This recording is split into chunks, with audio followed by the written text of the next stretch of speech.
अगर आप एक एफडी करने जा रहे हैं या फिर एफडी करने के बारे में सोच रहे हैं, तो प्लीज जरा रुक जाइए। फिक्स्ड डिपॉजिट को लेकर एक काला सच इस वीडियो में हम आपके सामने लाएंगे, जो आपको सब छुपाते रहते हैं, क्योंकि उनका डर है कि अगर आपको ये सच्चाई पता चल जाएगा तो कोई भी फिक्स्ड डिपॉजिट नहीं करेगा। वीडियो को देखने के बाद आपको एक क्रिस्टल क्लियर आइडिया हो जाएगा कि क्या ये फिक्स्ड डिपॉजिट मतलब कि एफडी आपके लिए सब मायने में सही है। क्या आप एक एफडी डालकर अपना पैसों को, अपना मेहनत की कमाई को लॉस में डाल रहे हैं? नमस्कार दोस्तों, आउटबॉक्सिंग लाइफ में आपका बहुत बहुत स्वागत है। फिक्स्ड डिपॉजिट को लेकर बहुत सारे मिथ्स हैं यहाँ पर, इसलिए हम इस वीडियो में सब कुछ क्लियर करेंगे कि क्या एफडी आपके लिए सही है या फिर नहीं, आपको एक फिक्स्ड डिपॉजिट करना चाहिए कि नहीं। देखिए दोस्तों, जब एक इन्वेस्टमेंट की बात आती है तो सबसे पहले हमारे माइंड में आता है कि फिक्स्ड डिपॉजिट, जो कि एफडी। क्योंकि सब कहते हैं कि एफडी जो होता है वो फाइनेंशियल इंस्टीट्यूशन बैंक्स में होता है, इसलिए वो सबसे सेफ है, हमारा पैसा डूबेगा नहीं। और एक चीज है कि हाल ही में बैंक ने अपने एफडी इंटरेस्ट रेट भी इंक्रीज कर दिया है, इसलिए है ना, दोनों तरफ से फायदा। पर ये सब गलत है। आप बोलेंगे कि ये गलत कैसा है? अगर पैसा हमारा सेफ है और बैंक ने एफडी का इंटरेस्ट रेट भी चेंज कर दिया है, तो 5 साल के बाद या फिर 10 साल के बाद हमारा पैसा तो डबल हो जाएगा, तो है ना, दो तरफ से फायदा। अगर आप भी यही सोचते हैं तो आप सबसे बड़ी गलती कर रहे हैं, क्योंकि एक फिक्स डिपॉजिट करके आप कोई पैसा बना नहीं रहेंगे, बल्कि आपका जो मेहनत की कमाई है उसे आप डुबा रहे हैं।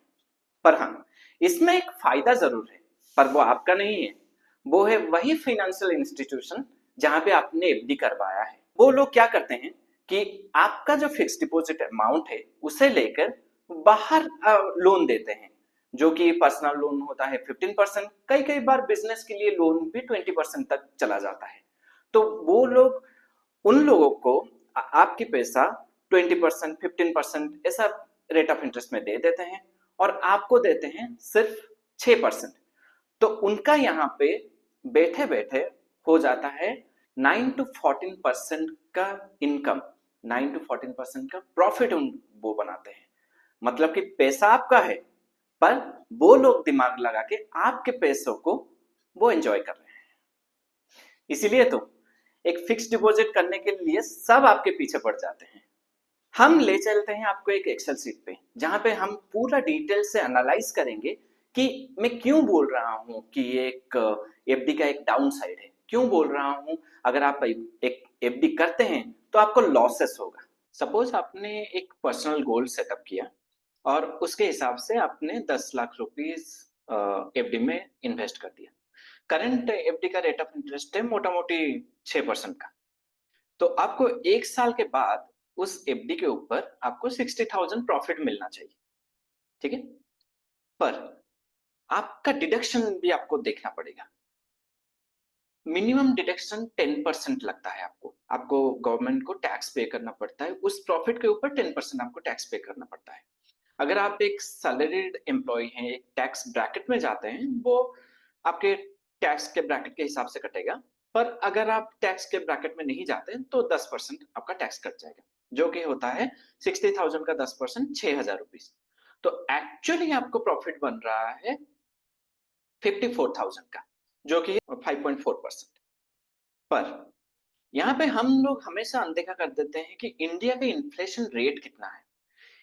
जैसे कि मैंने प्रीवियस वीडियो में समझाया था कि इन्फ्लेशन वही होता है, जो प्रोडक्ट आप आज 100 रुपीज में खरीद रहे हैं, 1 साल के बाद उसका रेट बढ़ के 107 रुपीज हो जाएगा। तो इंडिया का इन्फ्लेशन रेट है करेंटली 7%। इसका मतलब है कि कोई प्रोडक्ट आपको अगर आज 10 लाख में मिल रहा है, आगे जाके 1 साल के बाद आप अगर सेम प्रोडक्ट को खरीदेंगे तो आपको 10,70,000 पे करना पड़ेगा। सपोज आपका पर्सनल गोल है कार खरीदना, जिसका रेट है 10 लाख रुपीज। पर आप बोले कि नहीं, मुझे अभी कार नहीं खरीदना, मैं उसे एफडी में डाल देता हूँ और 1 साल के बाद खरीदता हूँ। तो 1 साल के बाद वो कार का रेट बढ़ के हो गया है 10,70,000 रुपए। पर आपको एफडी से कितना मिला? 10,54,000। तो आपको एक्स्ट्रा वो कार खरीदने के लिए आपको देना पड़ेगा एक्स्ट्रा 16,000 रुपए। मतलब कि आपने एफडी में अपना पैसा रखा और वो प्रोडक्ट का रेट इंक्रीज हो गया है, पर आपका एफडी जो है वो उसी हिसाब से ग्रो नहीं किया।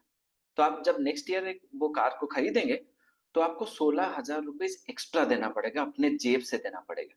तो हुआ ना ये लॉस। हम यहाँ पे कंपाउंडिंग को कैलकुलेशन नहीं कर रहे हैं, एक साल को लेके चल रहे हैं क्योंकि समझने में आसानी हो, क्योंकि इन्फ्लेशन भी कंपाउंडिंग होता है और आपका एफडी भी कंपाउंडिंग होता है, तो ये मोटा मोटी सेम है। तो दोस्तों, आपको एक क्रिस्टल क्लियर आइडिया हो गया होगा कि आप अपना मेहनत की कमाई एक एफडी में डाल के आप इनकम कर रहे हैं या फिर आप पैसों को लॉस में डाल रहे हैं।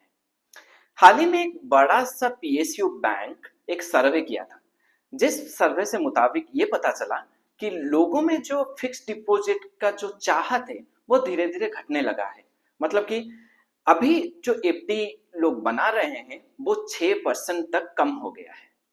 तो आपके मन में एक सवाल जरूर आता होगा, अगर फिक्स डिपॉजिट में हम अपना पैसा गवा रहे हैं तो और क्या क्या इन्वेस्टमेंट स्ट्रैटेजी है जहां पे हम प्रॉफिट कमा सकते हैं? क्योंकि सब तो चाहते हैं कि अपना मेहनत की कमाई को सेविंग्स में ना डाल के कोई एक इंस्ट्रूमेंट में डाले, कोई एक इन्वेस्टमेंट इंस्ट्रूमेंट में डाले जहां पे उनका पैसा ग्रो कर सके। तो उसका एक सबसे पॉपुलर आंसर है म्यूचुअल फंड। म्यूचुअल फंड को लेकर बहुत सारे मिथ्स हैं, बहुत सारे डाउट्स हैं, इसलिए हमने सोचा कि आगे जाकर हम म्यूचुअल फंड के ऊपर बहुत सारे वीडियो बनाएंगे, एक सीरीज बनाएंगे, ताकि आपको एक क्लियर कट आइडिया हो जाए कि म्यूचुअल फंड क्या है, इसमें कैसे निवेश करें और इसमें कैसे प्रॉफिट कमाया जाता है और इसका रूल्स एंड रेगुलेशंस क्या है। तो अगर आप भी अपना फिनेंशियल स्टेटस को ग्रो करना चाहते हैं, अपना पैसों को ग्रो करना चाहते हैं, तो हमसे जुड़ी रहिए। हमारा वीडियो अगर अच्छा लगता है तो आप कमेंट कीजिए, दोस्तों के साथ शेयर कीजिए और सब्सक्राइब जरूर कीजिए, क्योंकि आप अगर हमारे चैनल को सब्सक्राइब किए तो हम आगे जाकर बहुत सारे ऐसे फिनेंशियल रिलेटेड वीडियो लाएंगे जो कि आपके लिए हेल्पफुल होगा, आपकी पैसों की टेंशन को दूर कर देगा। इसी के साथ दोस्तों, हम यहीं पे रुकते हैं, मिलते हैं एक नया फिनेंशियल वीडियो में। तब तक के लिए stay tuned and stay happy.